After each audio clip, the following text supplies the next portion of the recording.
In display fingerprint এটা মূলত স্মার্টফোনগুলোর মধ্যে একটা সিকিউরিটির একটা লক সিকিউরিটি, যেটা প্রিমিয়াম সিরিজের একটা ফিচার বলতে পারেন, আর প্রিমিয়াম ফোনগুলোতে এটা ব্যবহার করা হয়।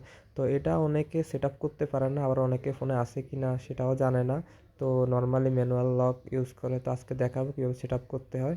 তো আপনি সেটিংয়ে যাবেন, স্যামসাং ফোনগুলোর সেটিং থেকে সিকিউরিটিতে ঢুকবেন। সিকিউরিটি অ্যান্ড প্রাইভেসিতে ঢোকার পরে আপনার লক স্ক্রিন অপশন নামে একটা ফিচার পাবেন। লক স্ক্রিনে ঢোকার পরে এখান থেকে আপনি ফিঙ্গারপ্রিন্ট বা স্ক্রিন লকের অন্য ফিচারগুলোও পেয়ে যাবেন, অন্য যেগুলো ফিঙ্গারপ্রিন্ট বা প্যাটার্ন থেকে থাকে ওগুলো পেয়ে যাবেন। তো নিচে ফিঙ্গারপ্রিন্টের অপশন পাবেন।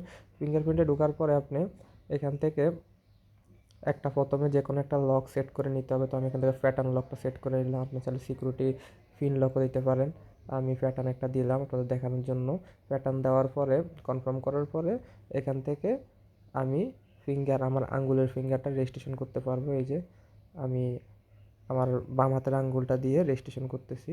তো ফিঙ্গারটা রেজিস্টার করতে হলে আপনার আঙ্গুলটা বিভিন্ন সাইড দিয়ে বারবার ঘুরিয়ে, এক সাইড বারবার না দিয়ে একবার মাঝখান দিয়ে, একবার সাইড দিয়ে, বা এক এক সাইড দিয়ে এক এক অ্যাঙ্গেলে দিয়ে আপনি 100% কমপ্লিট করলে, মানে আপনার আঙ্গুলের ফুল যে হাতের যে ছাপ আছে বা আঙ্গুলের ছাপটা আছে ফুলটা মেজারমেন্ট করলে আপনি ফিঙ্গারপ্রিন্টটা অ্যাকুরেটভাবে বসবে, যার কারণে আপনি সবসময় যেভাবে দেন না কেন ফিঙ্গার আনলক করার জন্য ওইভাবে ওরা ম্যাচ করলে ক্যাচ করে আনলক করবে।